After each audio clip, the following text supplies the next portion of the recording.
아빠네 수학 구독과 좋아요 부탁드려요. Don't forget to like, subscribe, please. 네, 안녕하세요. 오늘은 함수를 위한 기초 개념부터 시작하겠습니다. 이 단어는 2학년 1학기 1차 중등 2학년 1학기 1차 함수와 3학년 1학기 2차 함수를 배우기 위해서 사전에 기초 개념부터 학습하는 내용입니다. 내용은 중등 1학년 1학기 내용이 되겠습니다. 자, 함수를 위한 기초 개념 나왔습니다. 함수를 위한 기초 개념. 자, 함수라고 표현되어 있죠. 자, 함수를 하기 전에 먼저 몇 가지를 기본적으로 알아두셔야 될 것들을 모아놨습니다. 자, 좌표평면은 coordinate plane이라고 되어 있는데 위치를 나타내주는 평면이다 이렇게 생각하면 돼요. 앉을 좌자에다가 자, 두 수직선이 점 O에서 서로 수직으로 만나게 할 때 가로선의 수직선을 x축, 자, 가로선의 수직 요거를 x축이라고 하고, 그다음에 세로선을 우리는 뭐라고 한다? y축이라고 한다. 그래서 x축과 y축을 다 합쳐서 뭐라고 한다? 네, 좌표축이라고 한다. 두 번째, x축과 y축의 만나는 점을 얘는 O라고 읽으면 돼요. 자, 얘를 0이라고 읽지 않으셨으면 좋겠습니다. 왜냐하면 오리진이라는 요거의 약자라서 앞에 영문자 O가 되고요. 얘는 원점 이렇게 생각하시면 되겠습니다. 자, 이와 같이 좌표축이 정해져 있는 평면을 좌표평면이라고 얘기합니다. coordinate plane. 자, 두 번째로 해야 될 것은 순서쌍이라는 개념이에요. 순서쌍이라는 개념. 자, 순서쌍은 무엇인가? 순서로 된 쌍이다. 그러니까 쌍이라는 것은 여기 두 가지 이상이 되겠죠. 자, ordered pair 해가지고 순서로 되어 있는 쌍이다 보시면 되고, 두 수 A, B의 순서를 정하여 두 수를 쌍으로 나타낸 것을 순서쌍이라고 하고, 보통 자, 가로치고 가로 안에는 A, B로 나타낸다. 그래서 순서쌍은 순서를 생각하여 짝지은 거기 때문에 A, B와 B, A는 서로 다릅니다. 그래서 2, 3과 3, 2는 서로 다르다. 그래서 이거 순서쌍을 알아두시길 바라겠습니다. 자, 다음으로 자, 우리 보시면 좌표 평면 위에서의 점의 좌표를 우리는 보통 순서쌍으로 나타내요. 자, 그럼 어떻게 나타나 한번 읽어볼게요. 좌표 평면 위에 한 점 P. 자, 점이 하나의 이름을 우리 대문자로 점을 표시한다고 그랬죠? 또 대문자로 표시하는 거 무엇이죠? 네, 평면을 우리는 대문자로 표현합니다. 그리고 직선은 소문자로 표현을 하게 되죠.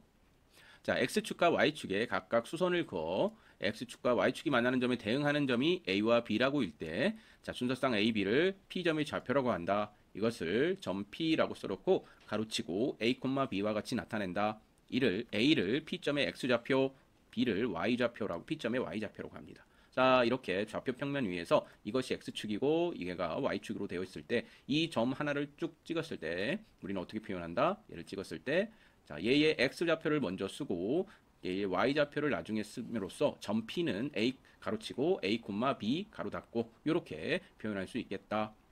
네, 좌표 평면 위에 점의 표시였습니다. 자, 그 다음에 사분면을 보겠습니다. 사분면. 3학년 1학기 함수를 가르치면서 제가 사분면을 학생들한테 물어보니까 의외로 그동안 많이 까먹었더라고요. 그래서 1사분면이 무언지 2사분면이 무언지 까먹으신 분들이 계셔. 그래서 개념 설명 같이 넣어놨습니다. 자, 사분면이라는 것은 한 평면이 있다면 얘를 4개로 이렇게 정확하게 좀 잘못 나눴지만 이렇게 밑에처럼 정확하게 4개로 나눴을 때 얘를 하나의 사분면이라고 그러죠. 우리 사분호는 어떻게 하죠? 사분호는 자, 이렇게 원이 있을 때 이렇게 4개로 나눴을 때 얘를 사분원이라고 하죠. 마찬가지로 얘는 사분면이다. 그래서 사분면을 설명을 해보면 좌표 평면이 좌표축 위에서 4개로 나눠질 때 이를 각각 제1사분면, 제2사분면, 제3사분면, 제4사분면이라고 한다. 자, 좌표축 위의 점은 어느 점에 이 좌표축 위의 점, x축과 y축에 있는 모든 점들은 뭐야? 어느 사분면에도 속하지 않는 것으로 한다. 그래서 만약에 우리가 뭐 1,0이다, 0,0이다, 또 0,-1이다 한다면 1,0은 한 2점이 되겠죠. 자, 얘 점은 x축 위에 있으니까 뭐예요? 네, 어느 1사분면, 4사분면에 속하지 않는 점이다. 그리고 원점 같은 경우도 어디에도 속하지 않는다. 마찬가지로 0,-1은 이 점이 되겠죠. 이 점 역시 y축 위의 점이기 때문에 뭐다? 예, 사분면에 속하지 않는다고 보시면 되겠습니다. 자, 또 하나 얘기해 드릴 것은 여기 제자가 붙어 있어요. 자, 우리나라 옛날에 유명한 그 지금도 있지만 네, 제일모직이라는 회사 있죠. 제일모직. 여기 뭡니까? 넘버 원. 자, 이렇게 first 이런 뜻이 있습니다. 그래서 제자가 붙으면 뭐예요? 기수가 아니라 서수입니다. 서수. 그래서 몇 번째를 나타내기 때문에 얘는 첫 번째 사분면이라는 뜻으로 제자가 붙어요. 그래서 얘를 그냥 1사분면이라고 대답하시면 정확하게 대답하는 게 아니죠. 제자가 붙어야 됩니다. 제1사분면. 그래서 영어로 표시하면 여기가 x축을 x-axis, y-axis, 그다음에 the first quadrant, the second quadrant 이렇게 서수로 표현하고 있다는 거 기억을 해 주셨으면 좋겠습니다. 자, 그래서 1사분면, 2사분면, 3사분면, 4사분면의 x와 y 값의 부호를 생각해 본다면 x가 플러스 y가 플러스일 때는 뭐예요? x 플러스 y 플러스일 때는 1사분면. 그리고 제 2사분면은 여기가 마이너스이고 여기가 플러스일 때고 3사분면은 마이너스, 4사분면 플러스 마이너스죠. 자, 수학에서는 일반적으로 어떻게 해요? 방향을 시계 반시계 방향으로 보통 돌리죠. 그래서 얘를 1, 2, 3, 4 이렇게 외우시면 되겠어요. 이게 기본이 되는 값이니까요. 네, 그래서 얘를 일반적으로 데카르트가 제일 먼저 썼다고 그래서 우리는 데카르트의 카르테시안이라고 보통 얘기했죠. 카르테시안 코디네이터 하면은 데카르트 좌표계 이렇게 얘기하려고 합니다. 원래 데카르트에 왜 대를 그럼 빼느냐?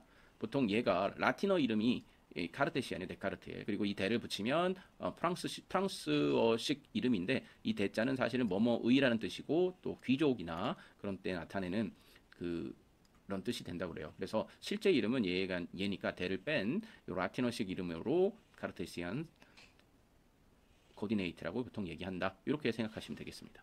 자, 다음으로 넘어갈게요. 자, 다음은 그래프라는 말이 나와요. 자, 그래프. 자, 그래프란 말은 무슨 얘기인가 봅시다. 두 변수 사이의 관계를 좌표 평면 위에 그림으로 나타낸 거예요.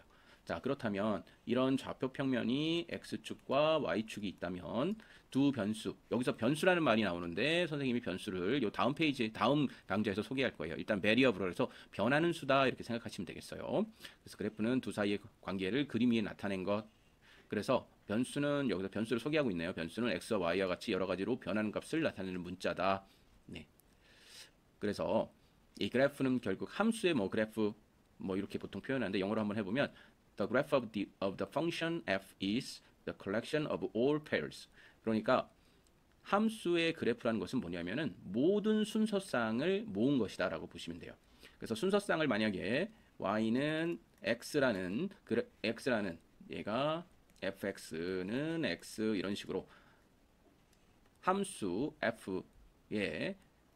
값이 x라고 그런다면 x를 넣었을 때 x가 되니까 얘는 1, 1이 될 테고 2, 2가 될 테고 이렇게 모든 x를 만약에 우리가 정수라고 정의를 한다면 이런 식으로 점을 찍어서 표현을 할 수가 있겠죠. 그리고 x가 유리수라고 한다면 여기 2분의 1에 해당하는 값도 2분의 3에 해당하는 값도 여기 2분의 3, 여기 2분의 3, 마이너스 2분의 3, 마이너스 2분의 1, 마이너스 2분의 3 이런 식으로 쭉 유리수의 값도 찍을 수 있겠죠. 그리고 무리수까지 다 찍는다면 뭐예요? 결국에는 얘는 실선으로 이렇게 연결이 되겠죠. 그래서 실수까지 포함을 한다고 그런다면 결국 이것의 그래프는 뭐야? 직선, 리니어 라인이 될 것이다. 직선으로 표현해야만 뭐예요? 모든 점들을 표현할 수 있겠죠. 자, 수직선상에서 모든 점들은 실수에 대응한다. 예. 여러분들 유리수와 실수 단원에서 배웠을 거예요. 유리수의 조밀성, 유리수의 조밀성, 무리수의 조밀성. 그리고 맨 끝으로 배운 게 바로 모든 수직선상의 점들은 실수에 대응한다. 여기 세 번째로 배우셨죠? 그래서 요렇게 생각을 해 주시면 되겠습니다.